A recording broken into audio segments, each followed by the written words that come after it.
In this video, let me show you how to fix Gcash screen overlay detected problem. First, make sure to close all floating apps. For example, if you have Messenger open, drag the chat bubble down to the X to remove it.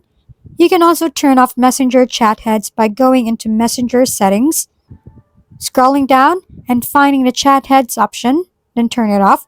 You can also go into your phone settings and disable unnecessary notifications or permissions that allow apps to draw over others. This helps prevent the overlay conflict with Gcash. You can also go to your device settings and search for display over others. Tap it, and this will appear showing apps that have permission to draw over others. From here, turn off that permission for apps you think might be interfering. After doing these steps, return to Gcash and see if the issue is fixed. If we've been helpful, kindly give us a thumbs up and don't forget to hit the subscribe and bell button for more contents. For any questions and suggestions, comment down below.